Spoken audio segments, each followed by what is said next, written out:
ආයුබෝවන් කියලා ප්‍රාර්ථනා කරනවා හැමෝටම. ඔන්න එහෙනම් අපි කිව්වා වගේම අපේ වීඩියෝ එක අරගෙන ආවා.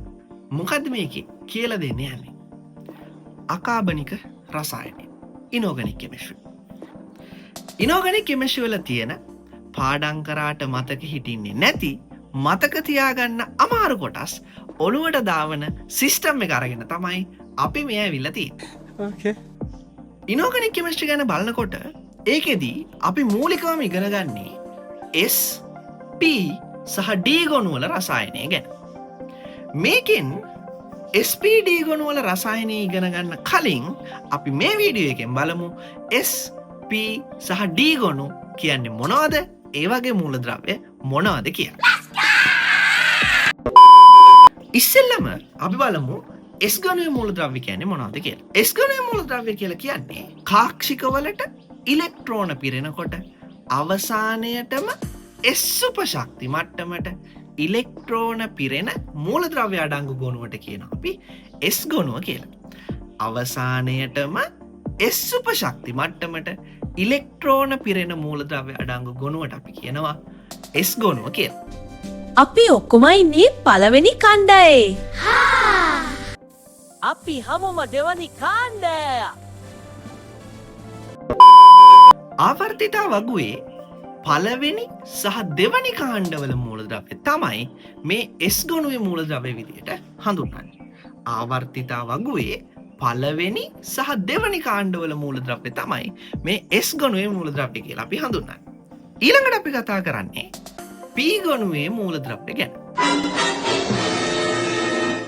P ගොනුවේ මූලද්‍රව්‍ය කියලා කියන්නේ අවසානයේටම P උපශක්ති මට්ටමට ඉලෙක්ට්‍රෝන පිරෙන මූලද්‍රව්‍ය වලට අපි කියනවා P ගොනුවේ මූලද්‍රව්‍ය කියලා. ආයි කිව්වොත් අවසානයේටම P උපශක්ති මට්ටමට ඉලෙක්ට්‍රෝන පිරෙන මූලද්‍රව්‍ය වලට අපි කියනවා P ගොනුවේ මූලද්‍රව්‍ය කියලා. අපි P block elements. අපි ඉන්නේ 3rd group ඉඳලා 8th group වෙනකන්. ආවර්තිතා වගුවේ 3 වෙනි කාණ්ඩයේ ඉඳලා 8 වෙනි කාණ්ඩය දක්වා මූලද්‍රව්‍ය සියල්ලම P ගොනුවට අයිති වෙනවා. ආවර්තිතා වගුවේ 3 වෙනි කාණ්ඩයේ ඉඳලා 8 වෙනි කාණ්ඩය දක්වා සියලුම මූලද්‍රව්‍ය P ගොනුවට අයිති වෙනවා. D ගොනුවේ මූලද්‍රව්‍ය ගැන කතා කරනකොට අන්න අර කලින් විස්තර කරා වගේම D ගොනුවේ මූලද්‍රව්‍ය කියලා කියන්නේ අවසානයේටම D උපශක්ති මට්ටමට ඉලෙක්ට්‍රෝන පිරෙන මූලද්‍රව්‍ය අඩංගු ගොනුවට. අවසානයේටම D උපශක්ති මට්ටමට ඉලෙක්ට්‍රෝන පිරෙන මූලද්‍රව්‍ය අඩංගු ගොනුවට අපි කියනවා D ගොනුව කියලා. We are the transition metals. We have incredibles. D ගොනුවේ මූලද්‍රව්‍ය කීපයක අවසානම උපශක්ති මට්ටමට ඉලෙක්ට්‍රෝන පිරෙන විදිය තමයි මෙන්න මේ පැත්තෙන් ඔයගලන්ට ඩිස්ප්ලේ කරලා තියෙන්නේ. ඔයාලට බලා ගන්න පුළුවන් කොහොමද D ගොනුවේ මූලද්‍රව්‍ය වල අවසානම උපශක්ති මට්ටමට ඉලෙක්ට්‍රෝන පිරෙන්නේ කියලා.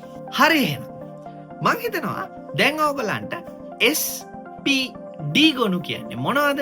ඒ වගේ අවසානම උපශක්ති මට්ටමට ඉලෙක්ට්‍රෝන පිරෙන්නේ කොහොමද කියන එක ගැන හොඳ අයිඩියා එකක් එන්න ඇති කියලා. එහෙනම් අපි මේ වීඩියෝ එක මෙතනින් නතර කරනවා. ඊළඟට අපි අරන් එනවා අකාබනික රසායනයේ තියෙන වැදගත්ම කොටසක් වෙන පහන්සිල් පරීක්ෂාව. ඒක අරන් එන්න. එතකන් ඉන්නකෝ.